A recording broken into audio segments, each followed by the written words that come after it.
let's take a look at something that just never happens. Here we see pawn to e4 by Alireza Firouzja.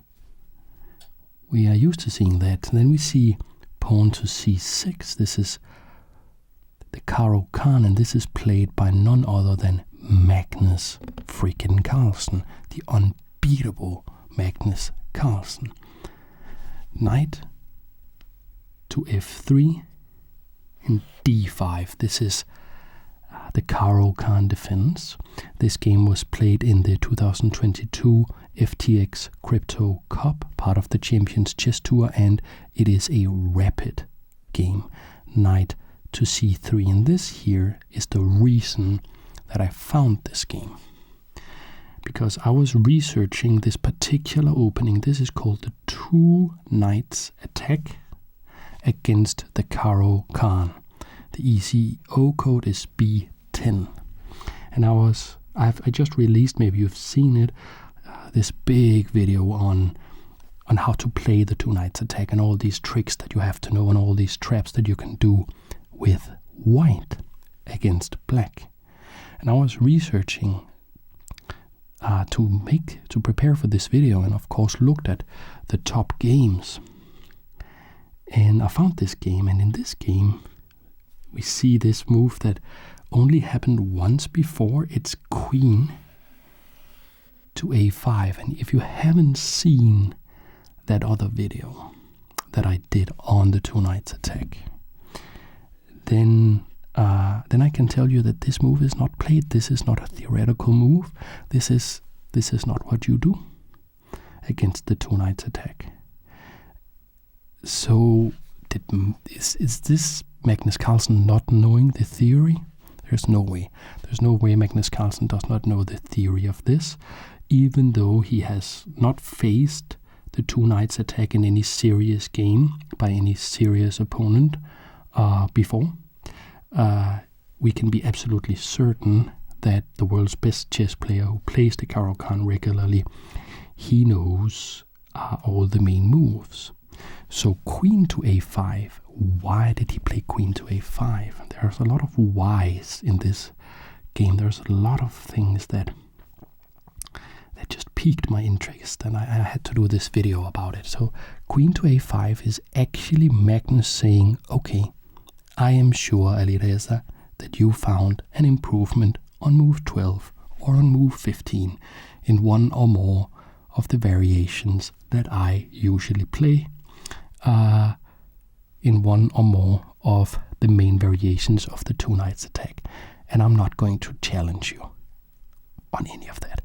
I'm just going to play this offbeat move, bring the queen out too early for no really good reason, but then we will have a unique position that you will not have had on your board before, and then I will beat you because I am better at you at chess. And that is how that almost always goes with Magnus, right? Wouldn't you agree? So bishop to e2 by Alireza. This is the top computer move. And we see some fun stuff. If you like to play the two knights, you'll love this. So it's d takes e, knight takes, and bishop to f5. Like, we could almost imagine that that these players have studied up on the same theory that I studied up on. So these are all, this takes and queen here, very, very common patterns in this opening. And we see knight to g3 here, attacking the bishop. And if you have watched that video that I did on it, or just know the theory of the two knights attack, you will know that this is a very, very common theme. You get the two knights back here, looks like they are defending, but actually, hello, I am attacking you. I know, and I will drop back like this. So it can't be taken. And black plays the Caro-Kann to be able to have d5 protected by a pawn, but not the e pawn. That's how it would usually be, because that would trap the bishop in here. So it's the c pawn. That is the why of this whole opening, is to get this strong bishop. And here, without the queen on a5, we would play h4 with ideas of h5. That would trap the bishop, but we would see all these things where we would attack this and all of this stuff that we are used to. But there's no point in any of this with the queen here. The knight can never come here, it would be captured. But Alireza, not too worried. He castles. Why? Well, you want to castle at some point anyway, and you don't need to press your advantage that much right now. You do have this superior development, and there's no way, that's the key point, that black can stop you in playing d5, which is your central pawn push that you want to do. So you don't have to do it right away. Let's just castle first. Let's just be sure to get castle first. That makes a lot of sense.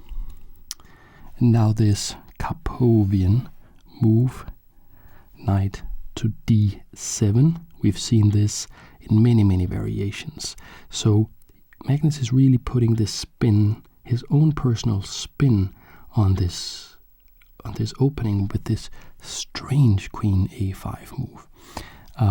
But all the other stuff, like the bishop dancing out here, you will know that as the fool's dance if you have watched my video. And this knight delays the move you really want to play, which is knight to f6. But this is a given. You will play this at some point. So why not have this knight here to reinforce this knight already? It's very nice subtleties here. And d4 by Alireza. So why would you play d4? That is, if you're an experienced chess player, sort of the obvious move. You want to open up this bishop, you want to control the center, you want to stake a claim in the center so that the queen and the bishops and the knights cannot, and the rooks cannot roam around here. You want to have a sort of a fortress, or like a forward castle, you would say, if you were playing a strategy game like Age of Empires. Stake a claim here and make it harder for black to move around. Now e6, why not knight f6? Well, we are always going to play knight to f6, and we don't want to allow this bishop to come out with a tempo. We don't want this bishop to come out with too much speed. There is no reason for it yet. So let's play e6 here. There's not going to be any d4 to d5. So let's play e6 here. We open up the bishop. The bishop can now come to d6. We maintain the right to play knight g to f6. And here's one of these moments. So trapping this bishop, that is one of the main ideas. That is one thing that we really often want to do in the two knights attack, because this bishop is really strong in the Caro-Kann, and we make the two knights attack to embarrass this bishop. And knight to h4 attacks that. That's the why of that move, and that is what Alireza plays. And that's not perfect. It's very deep why this is not the main move. But it gives us a clue. It tells us something interesting. It tells us that this is not part of Alireza's opening preparation, because there is this like razor sharp, very subtle detail that explains why we do not want to play this move, but we instead want to play. Can you guess? Instead of this move, instead of trying to get this bishop here, can you guess? The correct move pawn to a4. And I'm not going to spend a lot of time explaining that right now, because you're going to see in the game why you want to play that. And even more interestingly, and I learned a lot from that. So let's see if we can focus on that as we go through the game, on why it would have been good to play it already. Because I learned a lot from that. a4 right now. That's the move. And not knight to h4. Even though it does attack this bishop. Okay, bishop to d6 by Magnus Carlsen. He's saying, I'm going to just improve my pieces. Look at your king. I'm not afraid that you will capture this, because I can recapture with the pawn, and I will have a good rook looking at your king. So you can see that if we saw takes and takes, then all of a sudden these two are coordinating beautifully on h2, and only the knight is in the way. So that now that knight is stuck here protecting that. So that's the why of this very, very clear move, bishop to d6. And Alireza has the completely right idea with everything here. There's just one very, very small thing that he missed. It's just one very small reason why he should have played pawn to a4 instead of this knight move. So he plays c4. Beautiful move. This is pure chess, taking control of all of these squares. So it's positionally very, very sound, but it is also tactically very, very nice. You threaten, for instance, to push pawn to c5, pushing this bishop back and absolutely cramping black's development. You are threatening in many variations. We will see that. We will see that. We will see that. We will see that. We will see that. Pawn to d5. Are we threatening?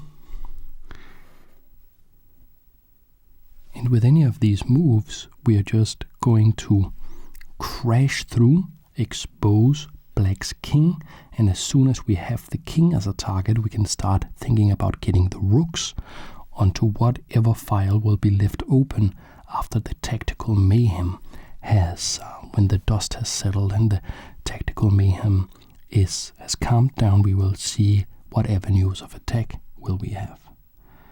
And here Magnus plays vintage Magnus move. This is one of the reasons, he's so good. He plays objective chess, I would say. He plays queen back to d8. So he started out the opening by playing this offbeat move, queen to a5. Okay.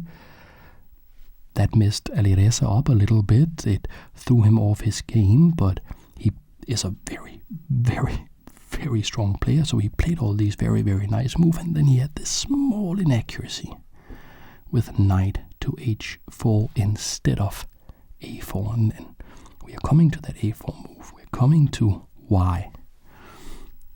And Magnus, many players, myself included, many players, would not want to admit that queen a5 was a mistake. They would not want to just go back and say, okay, it didn't work, and you already got all this development, but I will go back. But if it's the right move, it's the right move. And if it's the right move, Magnus Carlsen will play it. Except there is a small detail that even Magnus Carlsen may have missed here. Queen back to d8 threatens the knight. Certainly didn't miss that. Magnus is saying, I play the queen back because it gains this tempo. So if you push here, I can now come and capture the knight. Right? And that is why we see knight takes g6 first, knight takes g6, then pawn takes, h takes g6, and queen out here now. So we saw queen from d7, queen from d8, queen from d8 to a5, back to d8, and now out to h4, and that is threatening checkmate on h2, forcing pawn to h2. It looks like Magnus has a very good position. Let's back up a little bit. Let's back up a little bit. Why is it that I am so obsessed with this knight here? The point is that this knight is actually immune. You cannot actually capture that if white just puts the foot on the gas pedal and plays d5. And what is that about? Okay, why is that? Okay, why is it that we cannot just come in and capture this? Well, let's look at it positionally first. We are confined as black to these 3 ranks here. We haven't castled. We are actually a whole move away from castling. So that means that white will have very good attacking chances if white has decent development. Does white have decent development? What do you think? Great center control, knight that can jump into the game, active bishops. This bishop hasn't moved, but it is already very active, controlling all of these squares and can jump in at any moment when needed, where it is needed. So let's say we see knight f6, boom, we just come. There is a pin right there. So if we can expose the king and make the weakness of the king a permanent rather than a temporary weakness, then we can just mow down all the pieces. So the correct move here, that was actually d5. Let me just show you. If you capture the queen, or if you capture with the queen, capture the knight, there is just d takes e. And how are you going to protect this? The queen now attacks the bishop, the pawn attacks the knight. If you capture like this, you lose the bishop. If you come back to protect the bishop, takes, pawn takes.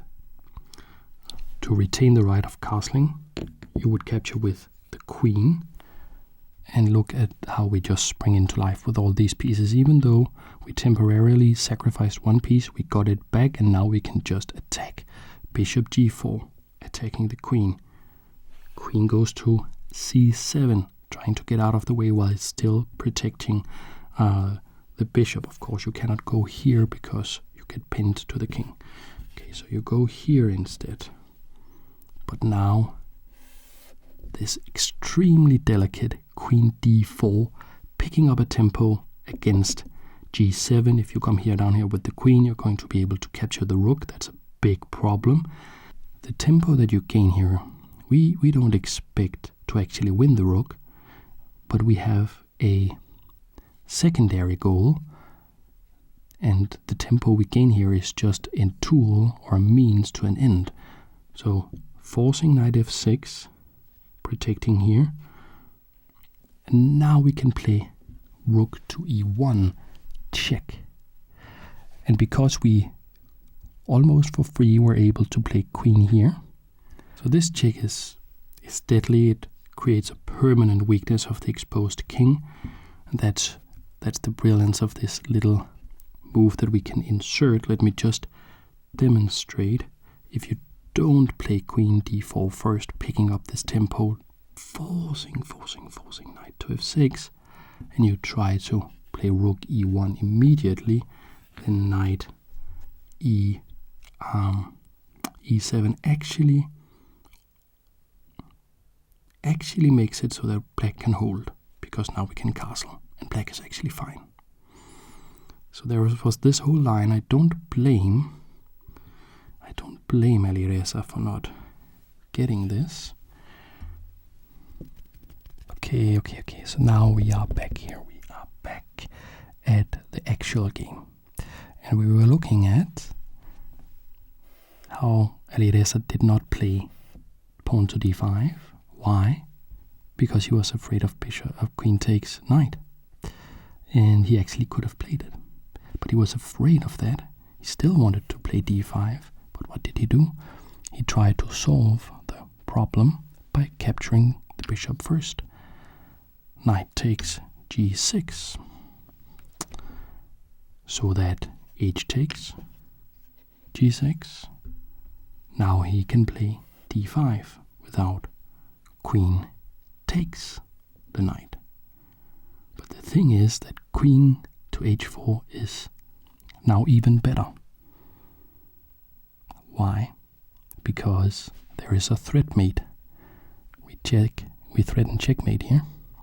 And on this channel, when we threaten a checkmate, we call it a threat mate, because one or two too many times I have not been able to speak correct English, because I am so relaxed while I do these videos. And yeah, you awesome viewers have pointed out in the comments that when I usually combine threat and checkmate into threatmate. So now it's the official word.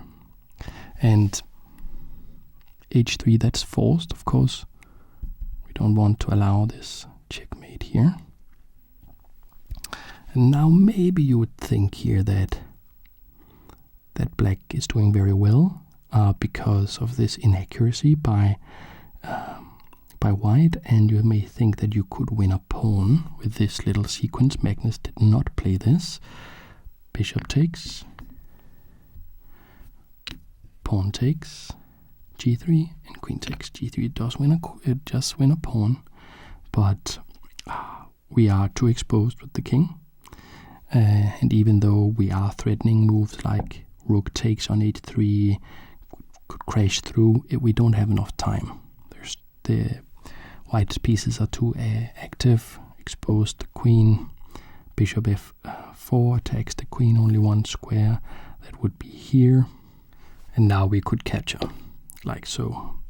And we would have all this firepower going towards the king, and black is going to lose that. So we did play here. Let me see, this was here. We had a pawn here and a knight there. So there's no bishop takes knight. So what does Magnus do? What is Magnus thinking right now? Well, it sure would be nice to make this attack against the king. It would be nice to win this pawn. It would be nice to activate this rook even further by having the queen here pinning this pawn so we could capture here. All of this would be very nice. But at the end of the variation, as we saw, there was pawn takes pawn here. So Magnus is thinking, okay, can we improve that variation? Can we make pawn takes pawn impossible? How about pawn takes pawn himself? So he plays e takes d5. And that is a mistake. He is not developed enough. His king is not safe enough for this. That's the whole thing. And now we will see if Alireza can capitalize on this. Can he find the strength? Can he find the resources to put the foot on the gas and go for an all-out attack against the best defender that chess may have ever seen, Magnus Carlsen? Can he do it? Obviously, c takes d5. So we are not giving too many points for that to Alireza, but it is the right move. And we are just opening our blinds. That is what white is doing. How is black going to defend this? What is the plan here? Because obviously c takes d is met with queen takes, and now you have just completely given up your center as black. It's not going to work. You're too far behind in development. So here's the point. Can you see the point? What is the point? What is the point? c5. Turning this from an asset is what Magnus is hoping into a problem. Because what is the problem with your own pieces? you can't capture him. Nope. So now this is sort of a brick wall that Alireza can't get rid of.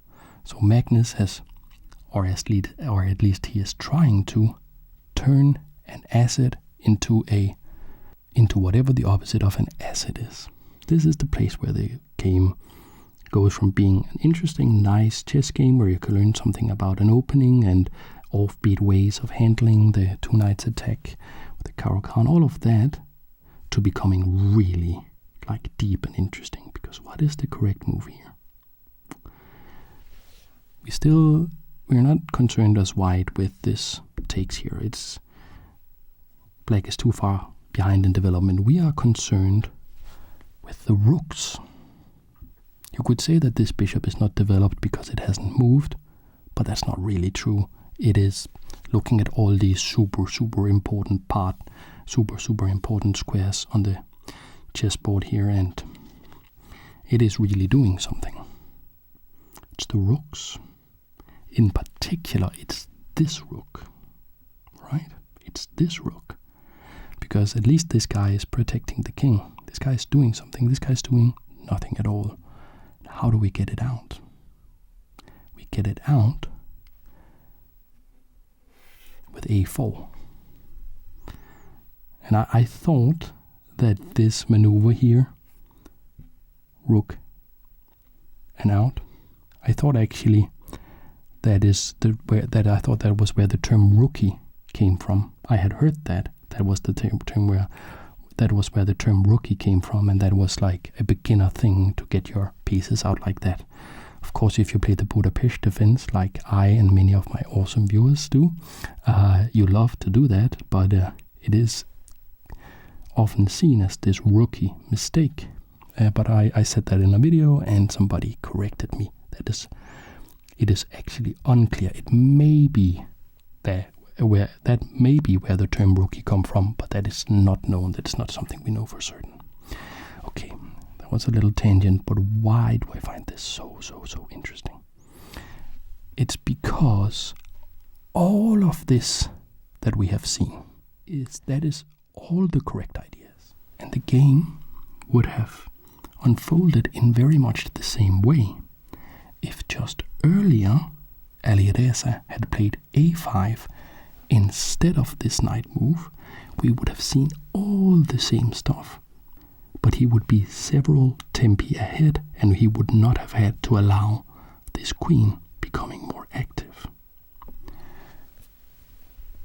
So a4, how does this allow the rook to come out? Well, if you could do whatever you wanted as white here, you would play a5 and then rook to a4, picking up a tempo against this queen here. And now you're just sitting pretty. You can come in with a check here to the king, and this is going to be winning. So Magnus is saying, I do not want to allow that, so I will play a5. So when Magnus has played a5, Alireza cannot play a5. And okay, that makes a lot of sense, but pawns can't move backwards, and that may sound simple, but that is actually the key to leveling up your understanding of chess.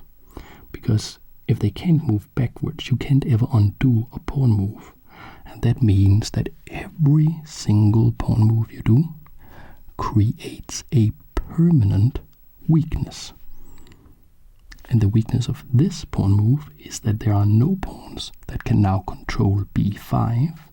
b5 is an excellent square for the bishop. Bishop to b5 by Alireza, pinning this knight. Also opening up the e-file for attacks, checks towards His Majesty. And one of the things that I just never see in chess is Magnus Carlsen playing a game and just not getting a chance. He's playing so well. He is Magnus Carlsen, and while Alireza at some points so far have failed to play the absolute correct idea because he was a little bit too cautious. So he failed in doing this idea we are seeing now. He failed in doing that at the absolute correct moment. He was a little bit too cautious and eliminated this bishop because he was afraid of the queen coming out and capturing his knight, where we saw that actually tactically it worked out for him. He could have done that earlier.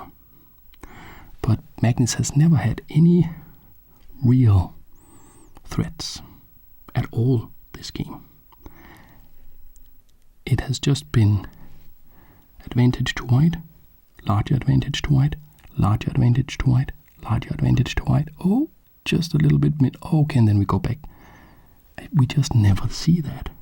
And will that continue for the rest of the game? Well, I doubt it. Not with Magnus Carlsen. But let's see. For now, we have big problems as black. We need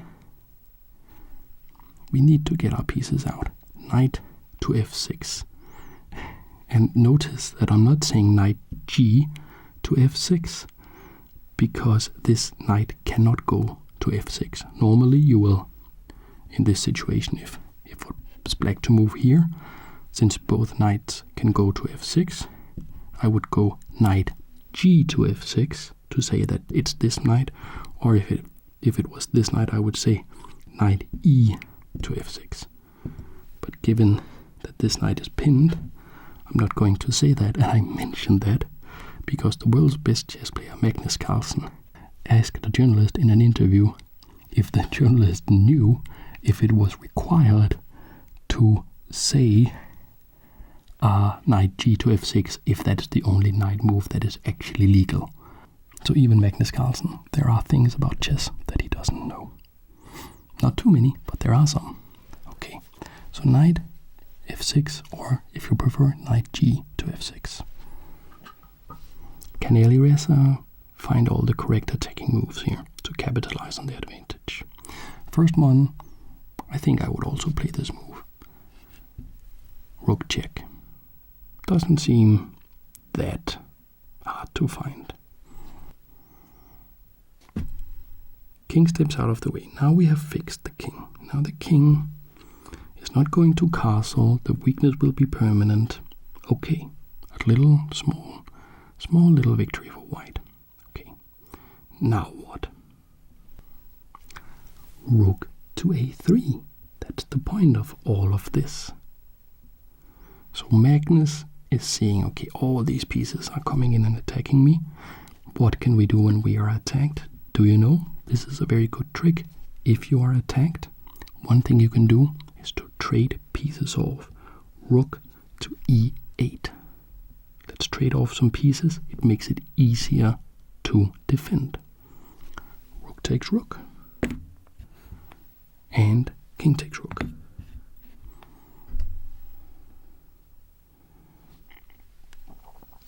And then this super cool move, rook c3 by Alireza. So you remember that if we could, we'd have played pawn to a5. So we could come out with the rook with a tempo on the queen here. So rook to c3 threatens rook to c5, picking up that same tempo. So it's a little slower, but we do have this fixed weakness of the king. And here we must ask ourselves, can Magnus find the defense? What would you play? You are faced with this here. The position is bad, but it's not necessarily losing. And maybe you can find the single idea that will make you stay in the game. So you will not get boxed in. The problem is this queen does not have that many squares. This bishop, we've talked about how it's developed, even though it hasn't moved. It takes away these squares here.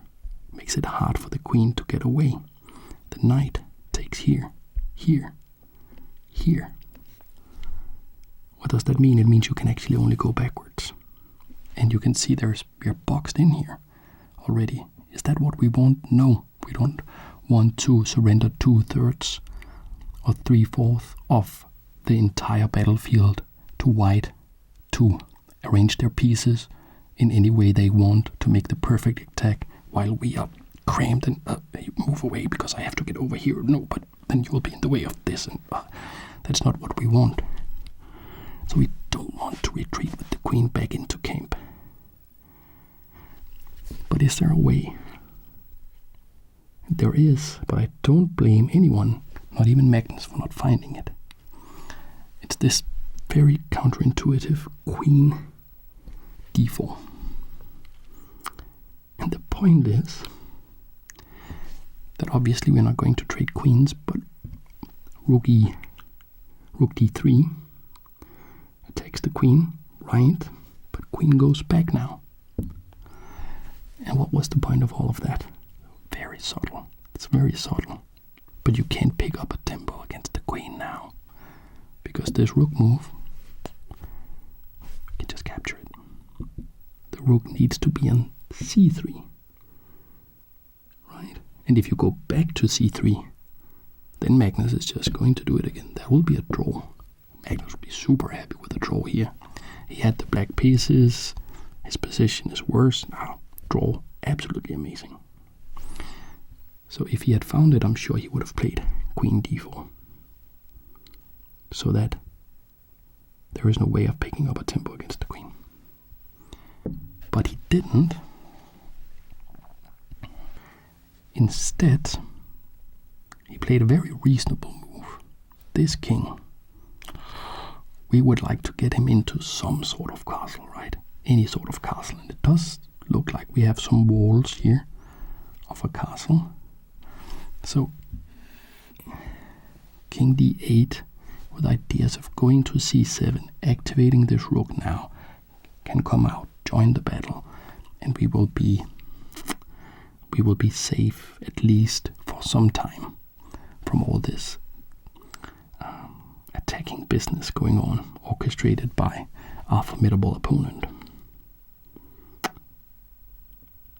But this rook c4, picking up this all-important tempo against the queen, and the queen being very close to checkmate. Well, the queen being very close to being checkmated, because it has so few squares. Can't go here, can't go here, can't go here, here, can't go here, can't go here. So it can go here and here. It can go to h7 or h8. But it goes to h8. And will Alireza just take his foot ever so slightly off the gas?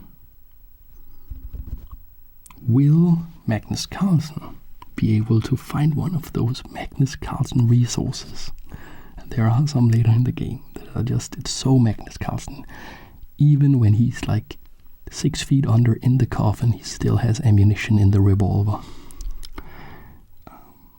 Which is why he draws so many games where his opponent has this huge advantage. He's playing against these geniuses, Wesley So, Nakamura, Fabiano Caruani, Deng Liren, Nepomniachtchi, all of these geniuses, and they get advantages against him because he's not infallible.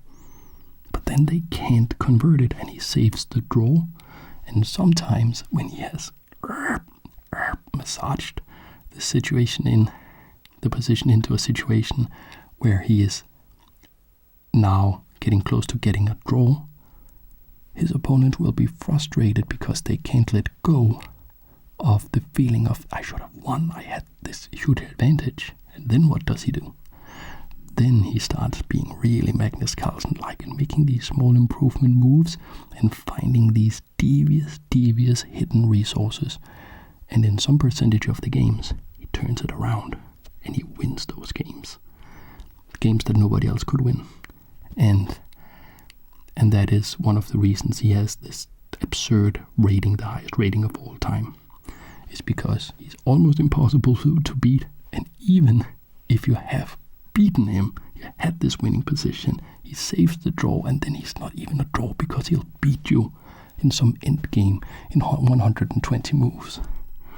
That's the kind of stuff, like he's retreating, okay, but he will get the king here to c7, and he will simplify. The attack will be gone, the advantage will be gone, and he will find the resources, and then maybe he will win. Is that how this game is going to go? Or can Alireza do it? Is he made of the right stuff? Let's take a look and see. Let's take a look and see. Let's take a look and see. Bishop g5. Painting the knight.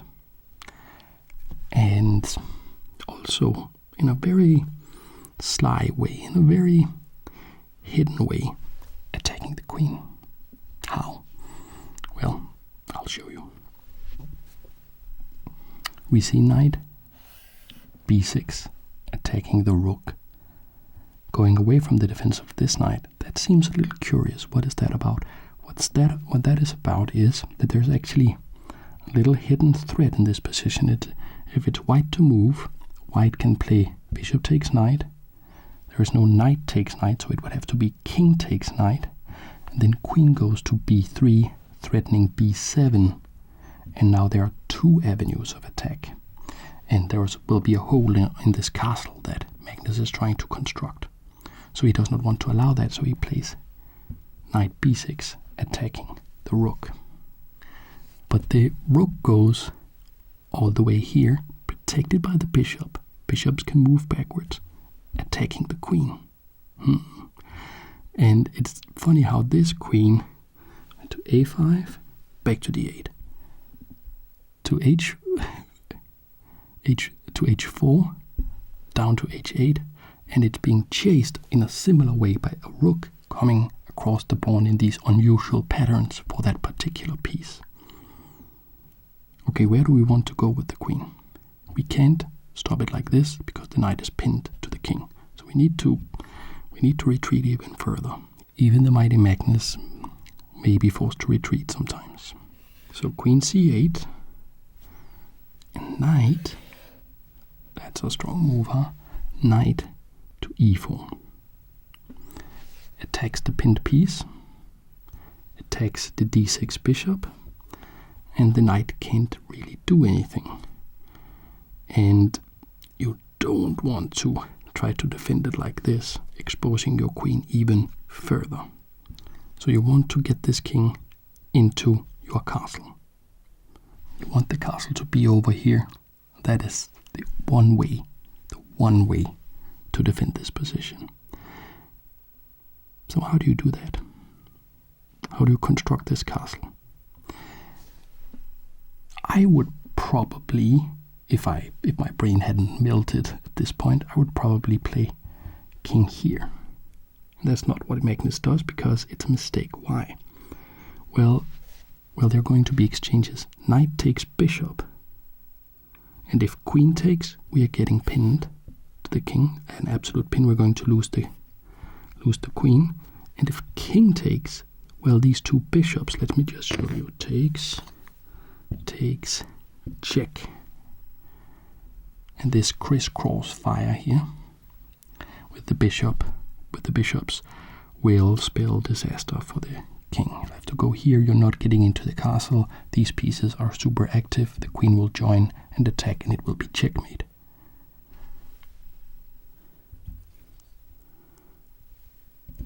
So,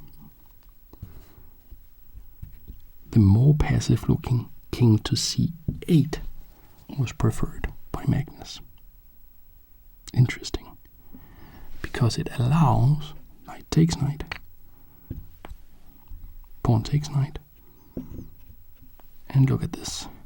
Bishop takes pawn. And that is why I said that this bishop was covertly attacking the queen, because now it is looking at h8 and rook to h8. That is going to be disaster. That's going to be the game. You will lose the queen. The queen has been checkmated.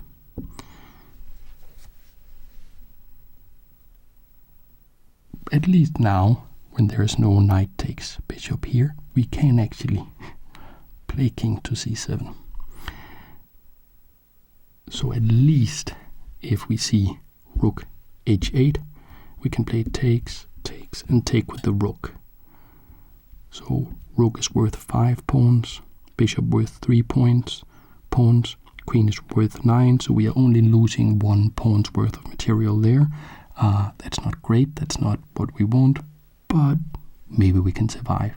Maybe Magnus can really pull it off. Can he really pull it off? In this position, I would, if I saw that rook here was possible, I would just play it. Say I can get the queen for rook and bishop.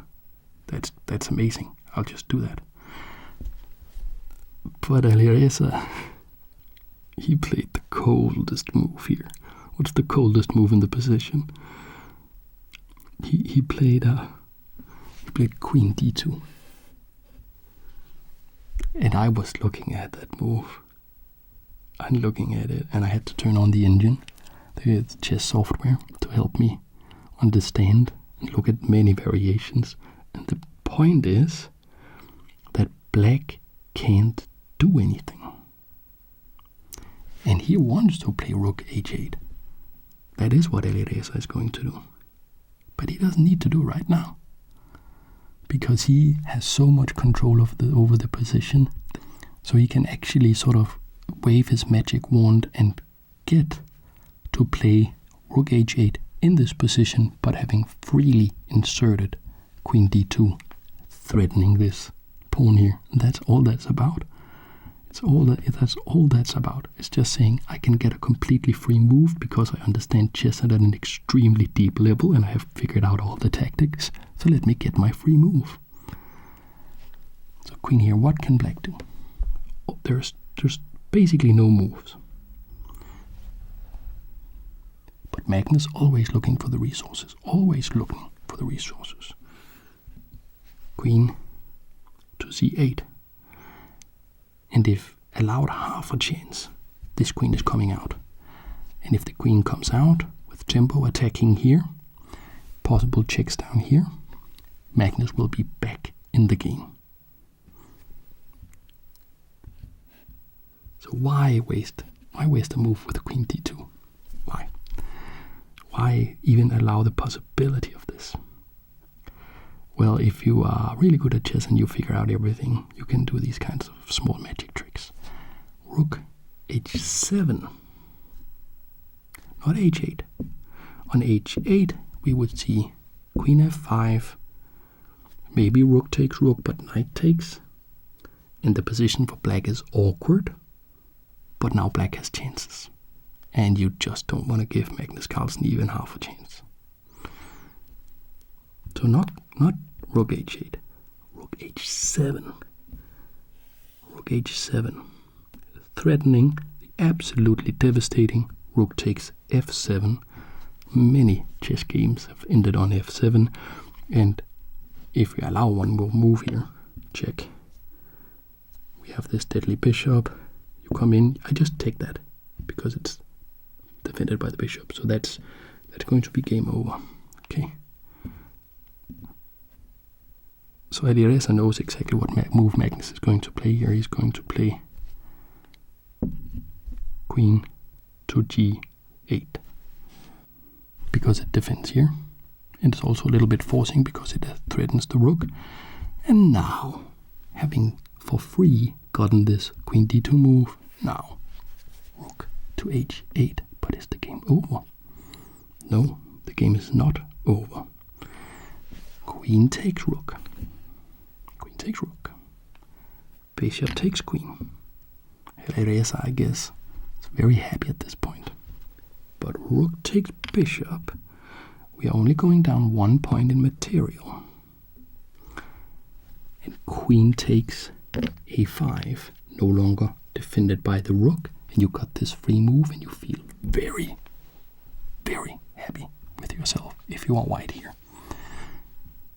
You have a king boxed in, you are up on material. But what is this? Magnus Carlsen plays rook to h4. And what would you do here? What is the threat? What's going on? The black queen was checkmated, right? We had all these problems with the black queen not having enough squares. So what is black's threat here?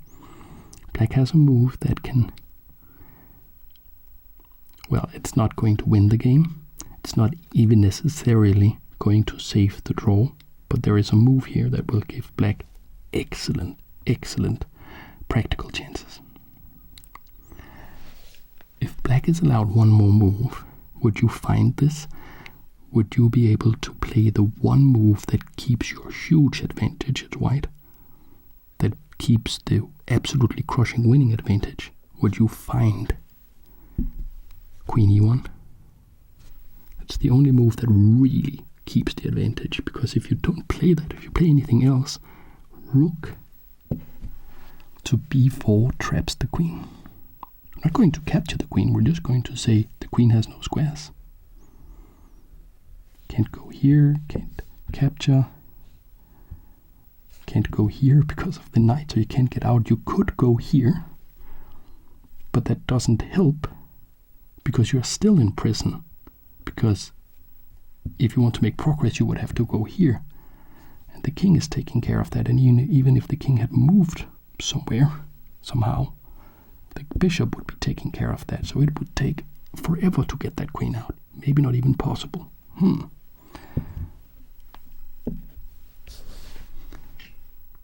So queen to e1 is necessary here, and Alireza found it. Now, what can Magnus do? What did he gain from this move? Except forcing this. There's a pretty substantial threat of the queen coming to e8 and looking at f7 again. Like so many chess games, f7 seems to be a pivotal square. So we are not going to get the knight far away from that. We're not playing knight takes here, even though it would win back a pawn. We don't have time for that. We play knight here, knight to d7. And on d7, the knight can come to e5, which would block out the queen. If the knight was on e5, we would like to play something like f4 to chase the knight away, but f4 is not protected, so the rook could come in and capture it. So what does Alireza do? He plays g3. Not so much because it attacks the rook. I mean, that's a nice bonus because you win a tempo, but more importantly, it supports f4. There's no time to capture this pawn, because the queen comes here. We are threatening checkmate. If you try this, as we discussed, f4, the knight cannot stay because it will be captured for free. You will be down, way down in material, but also the knight cannot move, because if the knight moves, it's no longer protecting here. We're going to get this checkmating attack. We'll be checkmating a couple of moves. We will win the bishop. It's over. So there's no time.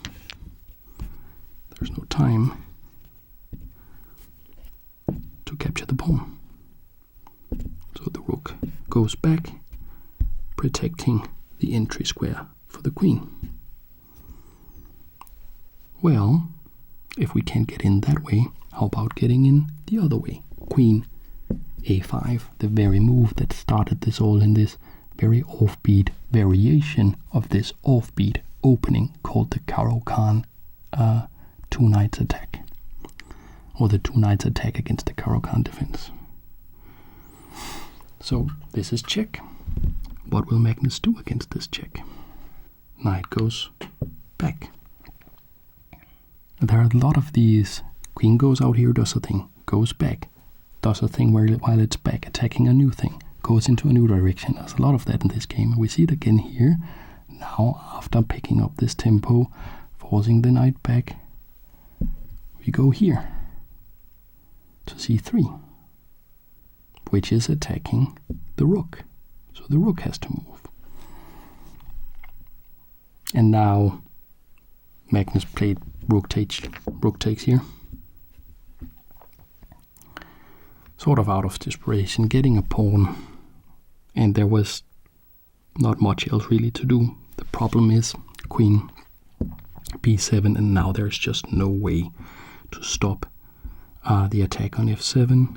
f7 will be captured with check is the problem, and this almighty bishop protecting all these light squares in black's castle, and we will find some way to take all the pieces or checkmate. So in this position actually Magnus Carlsen resigned. So Alireza was able to do it, but why did he resign? Why is this position not defendable? And I guess it is defendable depending on who you play against. If Magnus was playing this position against me, I would probably lose that. But not against Alireza. He had faith in Alireza. But let me show you a sample variation as to how this could go. So first, capture the pawn. So we get something back, and after queen takes on f7 with check, we can block with the knight. Now the queen slides just up one square diagonally here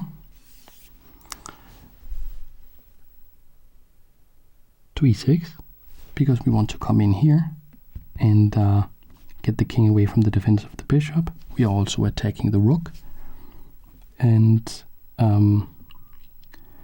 so we are gaining a tempo against the rook to come in here. So what is the only thing black can do? Well, we have to play this move here, which defends the rook by blocking the check, but now not actually queen check. We're just saying, well, every single piece you have is just stretched too thin. How about a simple move attacking the knight? We play pawn to g4 and think, what can you do now? Okay, the knight goes back, and now check. You go somewhere with the king, doesn't matter where, let's say here. You could also go here. In both cases we capture the bishop with check, and then we capture the knight. These kind of variations are all forced. Something like this would happen in 5 moves, no matter what Magnus did. That's why he resigned, because even the mighty Magnus Carlsen, faced with having only a rook against a queen and a bishop and no compensation, that is just too much. So that's the end of the game. To my patrons, please check please check either the Discord or on the Patreon page, where I will have put out a link to the lichess study I have made with all my notes for this game.